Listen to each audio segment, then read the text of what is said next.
What's happening, America and YouTube? You already know. This is your boy Prime, and it's been a long ass time. Now I'm back though, and I'm proud and I'm happy to be back.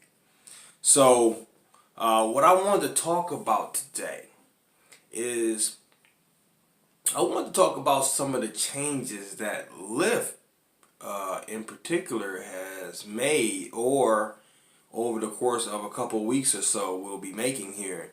So you probably already got the email, but what I wanted to do is kind of share my opinion on some things because, whenever these rideshare companies come out with something, what you kind of get from it is that everybody is pretty much down on it, and it's kind of like no one can see some of the things that may actually help them out.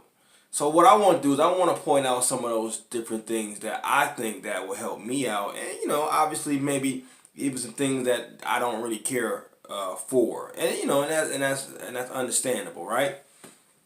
So you go to the Lyft hub, and it basically says we're investing in your success. Okay, now that tagline already off top for most of the rideshare haters out there automatically just be like, whatever, you're not, nope.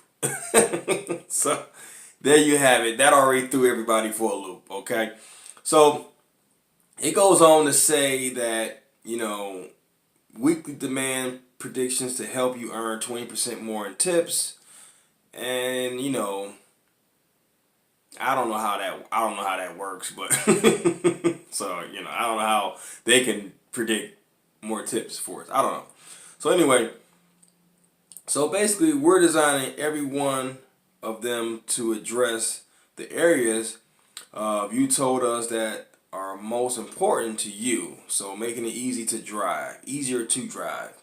I don't know how you can make it easier for me to drive my own car, but okay, we'll go with it. Okay, helping you earn more. Okay, now we talking. How can you do that? Okay, keeping you supported and safe. Now everybody was talking about that, and you know what I noticed when they came out and they put the emergency button on there and all that. Even with Uber and Lyft, both of them have it now. Nobody said anything good about that. We've been waiting on that for how many years? You know what I'm saying? We talked about safety, we talked about all these different things, and then all of a sudden when they finally get it, I don't really think people at this point, I think that it doesn't really matter what Uber and Lyft does. Only one thing matters, and they keep circling around that, and that's raising the pay. Now, as I have said before on here, I have advocated for extra pay before. Yeah, of course, I want more money, but I'm also reasonable, and I understand that from a business perspective, it doesn't really make any sense for them because they want everybody to be able to afford transportation. And see, drivers, we don't really care about that. We just want the money, right? We want to we want to become millionaires overnight. Like, we don't care about if people look at the price and says that's, think about it. Uber and Lyft, especially Uber, has always been known for price gouging. So imagine if they charge everybody a crazy premium price, no matter what. That's kind of what price gouging is as well. Only difference is that they kind of gouge at you all of a sudden, with the surge and the prime time. So, I mean, the reason why people even take an Uber or a Lyft is because it's cheaper than a taxi, and in some cases even cheaper than public transportation. And that's what it all that is what rideshare is all about. If we lose that, then we're not rideshare anymore. We're basically a taxi cab, and that is what I keep trying to tell people. You gotta understand. Like, for example, my girlfriend would take a Lyft, or she would take a Lyft to work some days whenever, or back home when I couldn't get to her, right? It's $27. That's how much she paid. Imagine if she did that every single day of the week. There and back. 5 days a week. Now you do the math. So that's what you gotta understand. And that's not even that's the normal price right now. That's where we at right now, okay? Alright. So because we know every update affects your business, whether it's a major improvement or a tiny tweak, that's why everything we're building is driven by you. So they're basically saying that they have built this upon what drivers are talking about. Clear predictions about when and where demand is highest helps make the most of every minute on the road. Okay? That makes sense to me. So I would like to see those different improvements. Our latest improvement, all available bonus are now front and center. Hourly demand prediction as well. Weekly forecast on where to find high demands and earnings. So really, when I see stuff like this, do you know what this reminds me of? It just reminds me of, it's like a cheat sheet. Drivers don't even know their own city. So they need something like this to help them out. See, I came from the old school of driving, basically, where we didn't have all this to tell us where the highest demand is at, And even with the new Uber app, I thought that it was going to really change the flow of how people drive. It really hasn't, you know what I'm saying? People still do the same thing. Everybody go crowd up at the airport, And that's what everybody does. It's like, it doesn't matter what feature that they add to it's just kind of like the passenger side app. They got the feature where, let's say you ordering a ride for your sister or something, right? You're not going to be there. So you put your sister's name in there and phone number so that when the driver needs to contact that person, not to mention the driver is looking for that person, not even knowing that the person who's paying for it name is not even being shown.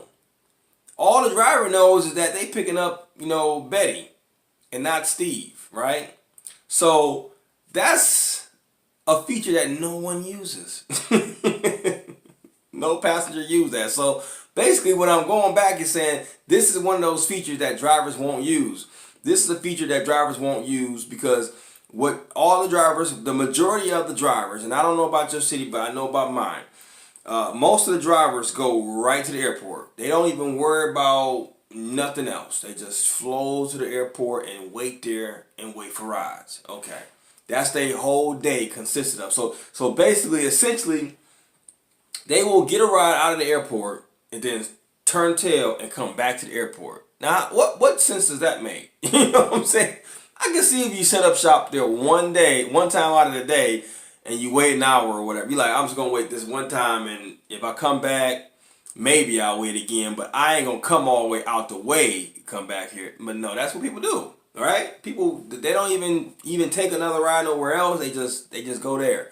And they talk about gas and time and all that. But guess what? You just wasted time and gas to turn all the way around to go back to where you just came from. And just so you know, where I am in Cleveland, downtown, basically, I'm gonna tell you like this: downtown is about $11 ride. Okay, so you will wait a whole hour for $11. See, you know what I'm saying. So there you have it. You're not gonna make any money doing that. You know what I'm saying? Like it'll take you 10 trips to make 100 basically out of there. You know what I'm saying? That's too many trips to do just that little bit of a number. I can do that number with less trips. So that's how I look at that. All right, so moving on, helping you earn more, right? So this is what is important to all drivers, but it's still not what the majority of drivers want to hear, because it's not increasing the actual pay itself. It's just kind of helping you, putting you in the right spot to, get the particular ride, get a better ride, or maybe even a quality ride. Now, the thing is, they can't predict quality rides, so that's not what I'm saying. But it will give you more of an opportunity, is what they're basically saying, to get more rides. And they really never push quality because they can't really guarantee that at all. They can almost guarantee more rides versus quantity. Okay, so let me go into it. It says improvement to the tipping experience helps you earn 20% more in tips, and make it easy for passengers to thank you for all the ways you go above and beyond. So basically, let me just make this fact known. Okay, so what they're going to do is they're going to allow passengers to automatically tip you, and they can tip while in the ride now.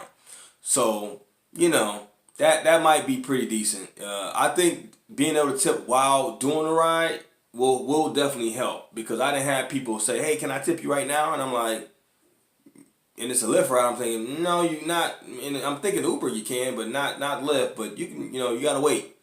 And they might get out the car, and a lot of the time, let me tell you something. A lot of the times when they get out the car and they business people, they don't tip because they forget. Because they, as soon as they get out the car, they flip into business mode. Or they flip into, I just got off this plane, I'm getting to my hotel, let me go in relax mode. So either way, it is not a good situation for drivers to get a tip, because they can easily forget, and and then you have it. So let me read what it says. Our latest improvement. Now passengers can tip from the moment the ride begins, which I just basically stated, or automatically after every trip, which I already said, right? So these are some of the key points, right? And I'm going to say one more thing about it, and I'm going to move on to the next thing, right? Being able to tip automatically, that's kind of nice. What it reminds me of is what I have done is I have set up budget every day for gas, right? My budget is $20 to $25 depending on gas prices. So if gas prices go up, I'm at 25. If gas prices stay low, I'm probably at 20. If it really is low, if it stays low for a long period of time, I'm at 15 a day.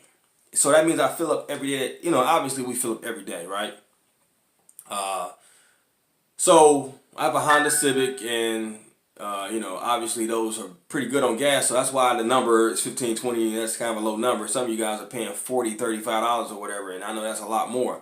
So my budget is anywhere between 15 to 20 to 25 bucks a day, depending on gas prices, right? So what I do is I have the Cash App, right? A lot of people do. And I have the Cash App automatically take whatever the amount that I set every day out of my checking account, pull it over to that. And the reason why I have it pull it over to the Cash App, because I have the Cash App debit card as well, and I use that for my gas only. So when I go to the store, I use my Cash App debit card. And then I also have QuickBooks Self-Employed, and what QuickBooks Self-Employed does is automatically set to automatically know that that's for gas only, and it snatches it out, basically saying that it's a business expense. So that's why I have it set up like that. So that reminds me of that. Okay, I know that has nothing to do with that, but it reminds me of automatically having something done every day, or in this case every trip. So next thing, keeping you safe and supported, right? So the new way to protect your rating ensures you have the support you need when stuff you can't control impact your experience. Okay, so our latest improvements. We'll drop the lowest rating from your average. Don't worry about that. Okay? We'll remove low ratings for stuff you can't control. I like both of those. And, I fought with Lyft, I don't know how many months over stuff like that. And I won't even use the word fault. I would just kind of vent to them. And I would call them up, and I would tell them about what happened. And they would take those ratings out back then. All you had to do was call them up. See, now what they're talking about is they're saying that they're going to automatically, systematically do this without you having to bother and call, I mean, oh my goodness, have to call them up. So this is what they're going to do. They're going to drop the lowest rating from your average. That'll keep your rating a lot higher now, because the lowest rating you're going to get is a 1-star, right? So your 2 and 3 stars, they affect you, but if they drop that 1-star out of there, it won't affect you as much. Now, it's still going to affect you because you're talking about 100 rides, you know, and all that. But if you get that 1-star out of there, it's going to help you out a little bit. And then they're going to remove a low rating for stuff you can't control. So let's say you got a 1-star, they take that out. Let's say that 2-star is something for you couldn't control, and then maybe that 3-star you couldn't control. They drop all that, and then boom, you know, you know what I'm saying? You got your rating didn't drop. You know what I'm saying? So that's a good thing, people. And this is a biggie right here, right? This is a Now, when passengers forget to rate you, that might be the worst thing, because when a passenger forget to rate you and it was a good ride and they don't rate you, it don't help you, because you know how many good rides you probably have made, have been on, where you knew you and the customer has been vibing, and they get out, they forget. You know, they not even thinking about rating you. You know, they just forget. You know. So now, you know, and then the killer about that is you don't even know that they didn't even rate. You have no clue. So, I think that's a goodie. I think that's a good one, because now if the passenger forget to rate you, they'll automatically give you 5 stars. That's just like with us. If we don't have to rate anymore with Lyft, right? Basically, I don't even rate nobody anymore. After the ride's over with, I'm gone. You know, and that's what I like about that too. It's kind of a give and take with that, because sometimes you want to rate them right afterward, and you having to hit the little thing before you got to remember to do that, or you forget, they just get 5 stars basically, right? Same thing. So some of the people that don't like you for real, you know, that didn't like something about you, you'll get a 5-star if they forget. So it kind of works both ways. So, you know, I think I like it because you know, a lot of times what happens is you do your job right, and the customer is digging you basically, but they just they got other stuff on their mind. You know, this ride ain't, you know, once they get out of the ride, they're focused on whatever the next thing is, and that could be anything. But one thing it ain't always is rating you. So just keep in mind that's what it is. So that's kind of what they got there. That's pretty much it. You know, I wanted to talk about one thing, and then I'll let you guys go. I wanted to talk about this app here. This new app. I don't know if you can see it that good. Now, basically, it is called Rideshare. Okay, it's called Rideshare 2.0. Now, obviously, you probably couldn't see it that well, but what it does do, and it's free right now. I think at some point they're gonna be charging for it, but like right now it's free. Go get it, okay? Number one, it shows you, you know, you can't really see it, but it tells you what's going on today. It gives you a breakdown on what events is going on, and you can actually hit the little bell right there, and what happens is it'll alert you when that event is about to start or end or something like that. So it's kind of nice, right? It also will tell you the hot spots. It also will, you can even navigate to the hot spots through this app. You also it will alert you when surge pop up or primetime pop up. So it's basically, essentially, it'll be like API settings linked to your Uber and Lyft app, so that it can basically, you know, take information from that app and kind of alert you on like what's going on. So if it's surging 30 miles away or 20 miles away, you can actually set the distance that you like, and it'll tell you, okay, it's surging over there. Okay, this is a spot you may want to go to. So what I'm giving you guys is a golden nugget, and this is something that I use, especially when you go somewhere. Let's say you do a road trip type drive or whatever, where you go somewhere and you're gonna drive somewhere far that you don't know, you're not really familiar. You know, when you get into a zone or area, you don't know where you at. You can find out where you at, and you can find out where the hot spot, go there, or where the surge at and go there, and go from there. Like, and that's one of the biggest things that people don't know how to do is if you only know one place in your city, you in trouble. You in trouble because, if the only part of your city you think is worth even, getting money at is the airport, then you in trouble.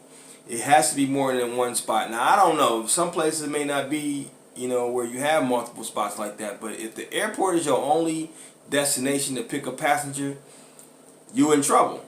So you're going to have to, you got to figure something out. So I would recommend this app, y'all. Now, listen, like I said, it's free.